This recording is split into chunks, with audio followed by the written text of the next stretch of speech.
Salut à tous, bienvenue sur Zouk TV, fidèle à votre émission Quoi de neuf, qui nous permet, n'est-ce pas, de parler de la réalité, n'est-ce pas, du contexte actuel, mais également de recevoir des invités de marque en littérature. Et notamment aujourd'hui, nous avons le plaisir d'accueillir M. Georges Meyer. M. Georges Meyer, bonjour, bonsoir, comme vous voulez. Bonjour. Et puis, enfin bonjour, puisque nous sommes en plein... Il n'y a pas de problème. L'émission passe le soir aussi. Ah bon, bien. Alors, tout ça pour vous dire que Zouk TV, comme vous découvrez, justement, nous sommes à la disposition des gens qui ont des choses à dire et des choses très, très, très intéressantes. Alors, je vois sur ce qu'on m'a présenté, qui est Joby Giorgio. Vous êtes un Italien, non? Pourquoi vous avez choisi ça? Non, c'est-à-dire, moi, les gens de mon quartier m'appellent Joby, puisque c'est un nom assez familial. Ouais. Et Giorgio, ce sont les gens de la rue, mes amis de distance. Et aussi frère Georges, ce sont les gens de prière qui m'appellent frère Georges. Alors j'ai plein de pseudo-noms comme ça pour les amis qui sont... Ça dépend. Ça dépend du niveau de fréquentation. Enfin, si la personne est un ami d'enfance, par exemple, si les membres de votre famille vous appellent comment? Enfin, Joby tout court. Joby Doukou. Oui, Joby Doukou. Donc, vous êtes originaire de Sainte-Marie, vous êtes né en 1956, vous habitez Bezourdin, donc l'arrière-pays de Sainte-Marie. Est-ce que cet arrière-pays, cette campagne, ça vous a forgé également? Ça fait partie de votre... Enfin, Bezourdin, c'est ma grotte. Hein. C'est là que je suis né et c'est là que je me sens bien. Bezourdin, c'est ma fleur d'hysope. Hein. Alors, c'est-à-dire, c'est mon héritage d'être né là. Et je me sens bien là. C'est une terre de guerriers, de combattants, des gens qui... Quel rapport vous avez avec la terre, par exemple? Parce qu'on sait également que Bezourdin, c'est le pays des agriculteurs, des gens qui produisent justement la matière de consommation à la Martinique. Je dis que Bezourdin, c'est une terre auquel tous les anciens gars comme Létimille, les anciens Nègre-Marron sont retournés sous ces places-là. Cette fois, le tambour est né là parce qu'il y avait un appel, une évocation à tous ceux qui se sentaient un petit peu rebelles. Hein. Il fut un temps, les gendarmes ne montaient pas trop dans le quartier à Bezourdin. Il y avait un drapeau rouge. J'ai eu l'occasion de voir ce drapeau. Ouais. Terre de résistance, terre d'authenticité. Terre de rebelle. Terre de rebelle, oui. Donc vous êtes élevé dans ce contexte-là, Bezourdin, avec et puis l'importance des voisins, parce que maintenant on assiste à une déviation. Les gens, dans l'éducation des enfants, souvent, ils démissionnent. Et on constate qu'avant, par exemple, les voisins même avaient un rôle dans l'éducation de l'enfant. Est-ce que vous connaissez ce principe-là? C'est-à-dire, ce que je constate, c'est que les femmes prennent le pouvoir et ils remettent le pouvoir aux enfants. Puisque la femme, normalement, c'est elle qui tenait le foyer, c'est elle qui les enfants. Et vous constatez maintenant que les enfants les dépassent? Oui, non, parce que la femme, elle porte un amour profond pour leurs enfants, mais leurs enfants, par leur intelligence, parce qu'il y a trois intelligences. Hein. Il y a l'intelligence innée, l'intelligence acquise, l'intelligence spirituelle et l'intelligence, la malice. Mais les enfants ont déjà la malice très tôt. Alors, ils embrassent leur maman. Ils voient les faiblesses tout de suite. Hein. À quel moment ils peuvent passer. Et puis, les enfants prennent le pouvoir. Alors, une fois que les enfants ont pris le pouvoir avec maman, papa, il est dans la rue. Hein. Alors, les autorités ne comptent pas. Et c'est que ces enfants-là, automatiquement, sont appelés à mater. Ouais. Alors, je vois également un truc très, très, très important, etc. La fleur de Nègre-Marron, on l'a dit déjà. Vous avez été élevé dans un orphelinat. Quelles circonstances est-ce que vous n'avez pas été un enfant abandonné par ses parents? Expliquez-moi, comment vous avez atterri dans un orphelinat? C'est-à-dire, mon père, il a eu l'occasion d'avoir deux lits et deux familles. Et puis, nous étions à 14 à la fin, une fois que ma maman, elle est partie. Et l'autre femme, elle est partie, qui était ma belle-mère. Alors, il n'y avait pas le choix de nous mettre à l'Espérance, l'orphelinat de l'Espérance. Alors, j'ai grandi, j'ai fait près de 12 ans à l'orphelinat de l'Espérance. Et c'est là que je me suis forgé à devenir quelqu'un. On connaît l'orphelinat de l'Espérance, etc. Il y avait également des maisons de redressement à l'époque. Ce n'était pas le cas pour vous, l'orphelinat. Le principe même d'avoir vécu dans l'orphelinat, est-ce que ça vous a rapporté certaines valeurs? Oui, à l'orphelinat, ça m'a rapporté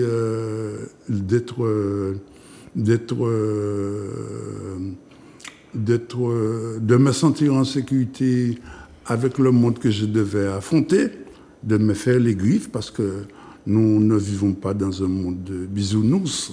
Il faudrait à tout moment marquer une autorité, à savoir qu'on est là, sinon on est renversé à chaque carrefour qui voisine le bien oui, du parce que mal. la vie, vous savez, c'est des méandres, hein, ouais ou pas ouais. Voilà. Alors justement, mais le présent, là, excusez-moi, le fait d'avoir des ecclésiastiques, dès que vous étiez petit, d'être en contact avec des sœurs, etc., ça vous a pas dérangé spécialement?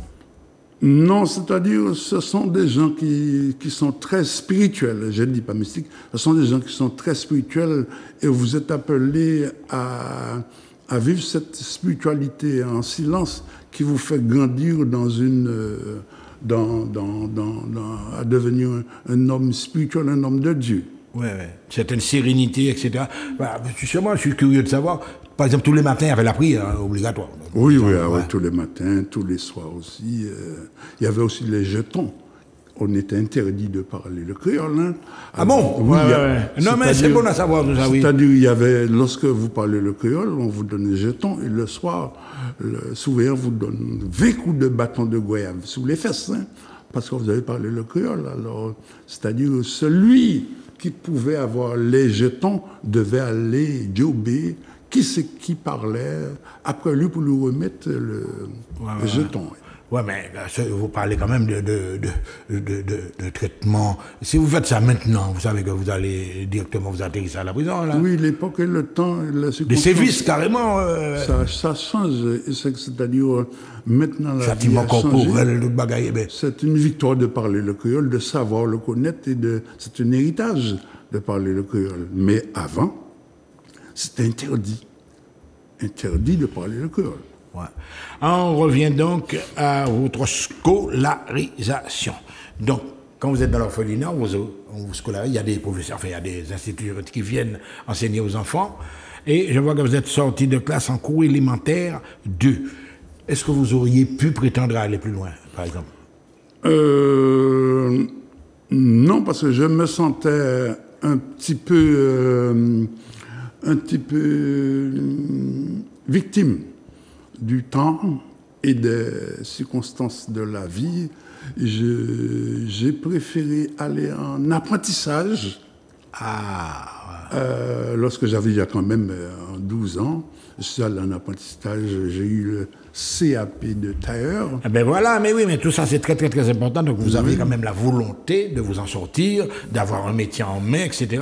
Mais quand même la base, par exemple, les apprentissages fondamentaux qu'on appelle ça, vous l'avez eu quand même, ou t'es ça lu, ou t'es ça écrit. Oui, quand même. Quand même. Donc tu es arrivé, pourtant, donc tu m'as dit que tu as travaillé également en apprentissage chez un menuisier, quoi. C'est-à-dire, il y avait 3 ateliers, là, tourneur, ajusteur. Soudeur, ajusteur. Tourneur, ajusteur, la menuiserie, là, aussi, maître tailleur, le tissu, tout ça. Hein. Alors, on a quand même... Tu as touché un petit peu à tout, ouais. Oui, j'ai eu un CAP en couture. Ah ben voilà, donc tu as eu quand même un CAP en couture, tu sors quand même de ça avec quand même un bagage, et pourtant, tu peux quand même envisager la vie autrement. Les verbes, la connaissance, la conscience ne lui font pas défaut. Autrement dit, tu étais déjà quand même un assez bon élève. Oui, j'étais déjà assez bon élève, mais j'étais très passionné de tout ce qui pouvait être spirituel. J'avais aussi la vision, parce que l'Éternel, le Dieu des armées, met aussi son espoir sur ceux qui sont orphelins de famille et qui sont là. Et les anges, l'Esprit de Dieu a un amour particulier pour ces gens qui sont à l'orphelinat. Alors, j'avais déjà la vision très tôt et je pouvais constater, visiter quelqu'un en esprit sans pouvoir me déplacer. Alors là, on est dans le vif du sujet, mesdames et messieurs. Alors, tu estimes déjà que très jeune, tu avais déjà des dons, quoi. Très jeune, j'avais déjà la vision. La vision, c'est-à-dire, je pouvais être sur place et visiter la maison d'outils. Ouais. C'est-à-dire que je n'ai pas cherché. Par exemple, je suis avec toi, tu entres chez moi, tu vois, tu peux me décrire tout ce que j'ai chez moi. C'est-à-dire que j'ai eu le 3e œil, qui est l'œil de l'âme, ouvert assez rapidement. parce qu'il y a d'autres gens qui marchent avec l'œil de leur âme fermé, close. Mais il y a certaines personnes qui peuvent avoir cet œil ouvert. Alors d'autres choisissent qui il veut servir. En libre cours, s'il veut servir le malin, s'il veut servir l'Éternel, le Dieu vivant, ou bien s'il veut devenir sorcier, ou s'il veut venir agent du proconsul céleste, qui est l'Éternel, gouverneur de... Joby, nous n'irons pas par quatre chemins. À un certain moment, avec ton don de voyance, est-ce que tu as pensé en faire un métier, en tirer profit de ça, autrement dit, ouvrir un cabinet, comme il y a pas mal qui le font. Est-ce que ça t'a tenté à un certain moment? Non. Puisque je travaille, je œuvre pour des églises. Alors, ce qui veut dire que je ne dis pas, je ne suis pas là pour défendre aucune nomination des églises, mais j'ai toujours travaillé contre ces... Parce que le cabinet de voyance, ce sont des gens qui ont des dons mystiques, qui travaillent avec des livres néfastes. Mais parce que comme d'autres qui peuvent travailler avec l'évangile du diable, d'autres qui peuvent travailler avec l'évangile de Dieu. L'évangile du Saint-Esprit, c'est-à-dire il y a la vision, la voyance, il y a deux forces. Il y a la force de du bien et la force du mal. Ouais. Voilà. Le yin, le yang, comme on dit. Voilà.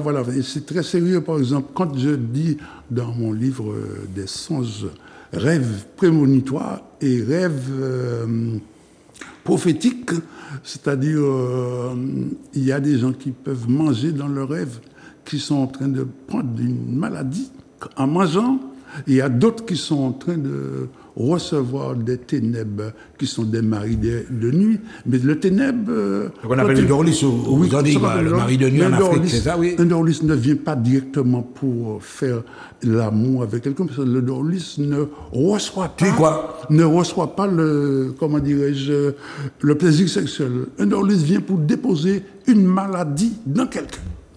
Soit un petit serpent, soit un petit crapaud, soit une chauve-souris, soit une fourmi, soit quelque chose.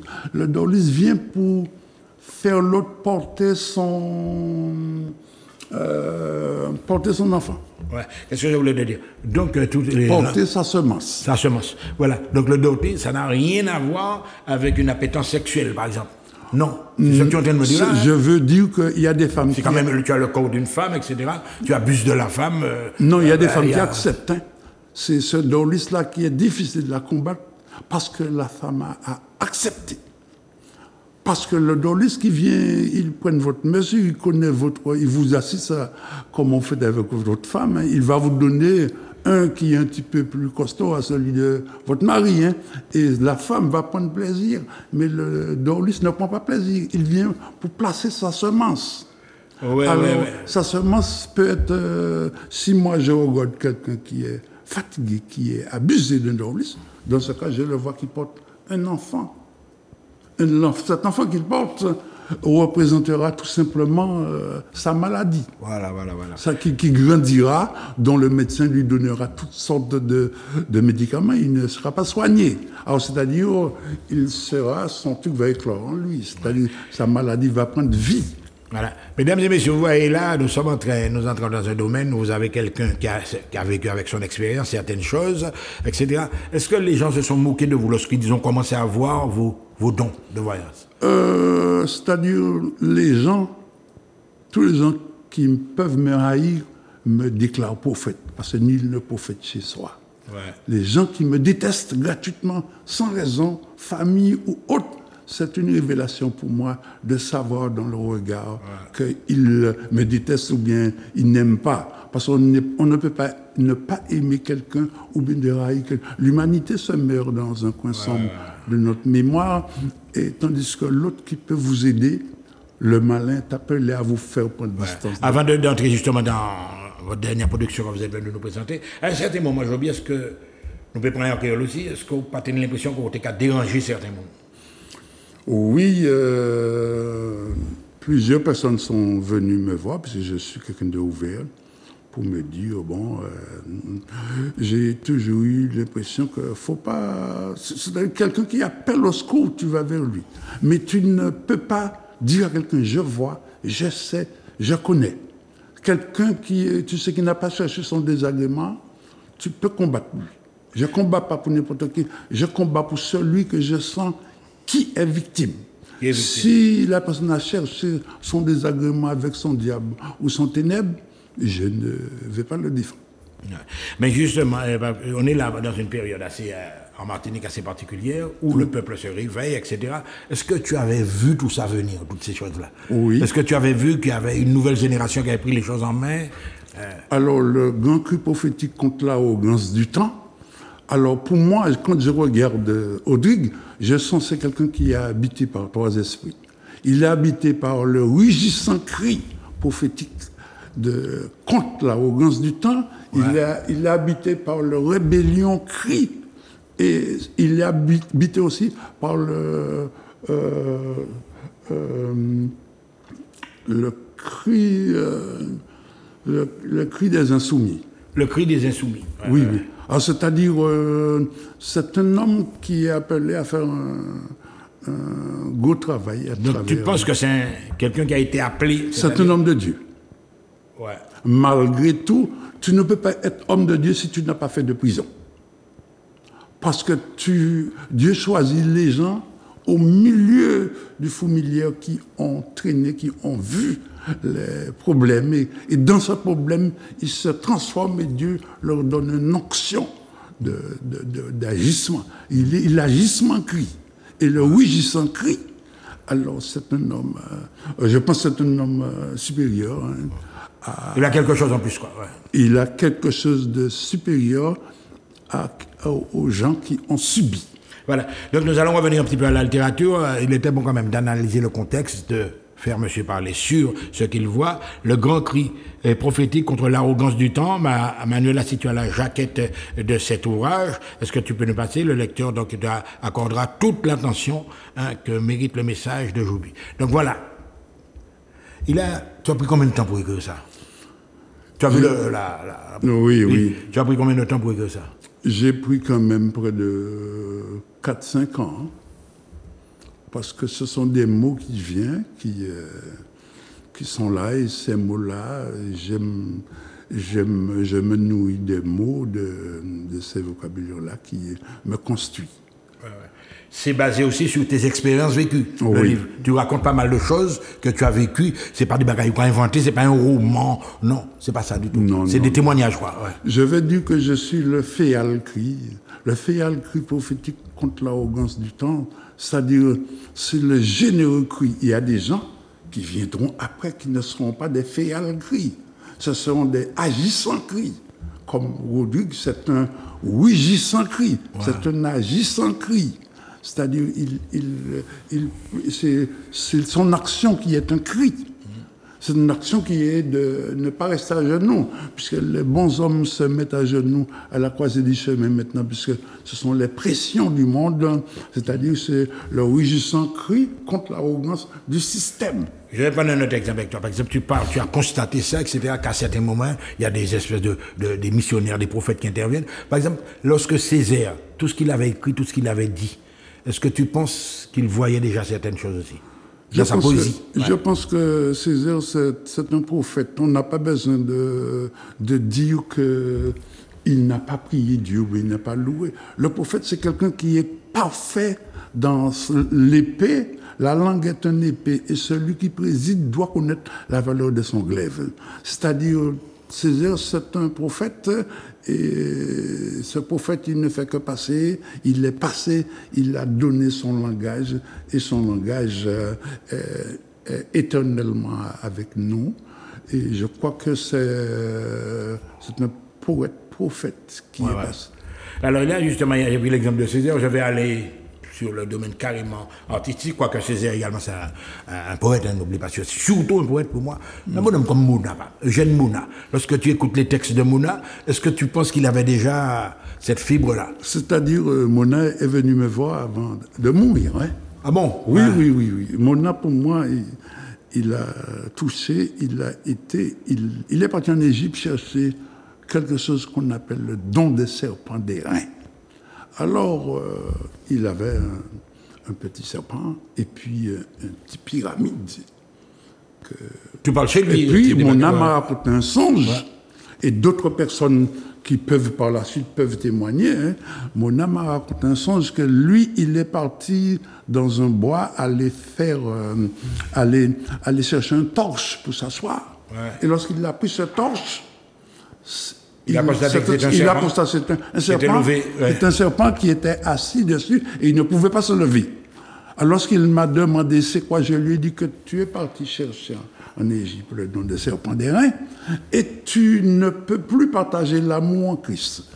Parce que tu as pris un côté. Et ce côté-là que tu as pris, ce qui fait que tu ne peux pas retourner à l'enstade. Pour moi, personnellement, même si Mona on dit c'est le sang, c'est un crise cardiaque. Moi, je ne crois pas à ces choses-là. Je crois que c'est une attaque. Hein, Bon, ben on est arrivé au thème de l'émission. Vous avez compris que là, maintenant, aujourd'hui, nous avons reçu Joby Giorgio. Le livre, il est déjà partout en vente, ou alors il faut s'adresser à toi directement pour l'avoir. C'est-à-dire, on peut s'adresser à moi pour l'avoir. Je crois qu'il est distribué à certains endroits à Fort-de-France, comme Ventura, ou bien comme l'ancien But, aussi à la FNAC, aussi à Amazon. Je crois aussi que Monsieur Nestor Édition peut fournir tous les demandeurs et puis peut fournir aussi les magasins. Voilà, mesdames et messieurs, nous avons exploré donc le personnage, Monsieur Georges Meyer, donc son livre Le Grand Cri prophétique contre l'arrogance du temps. Voilà, vous avez toutes les données. À très bientôt sur Zouk TV. Merci.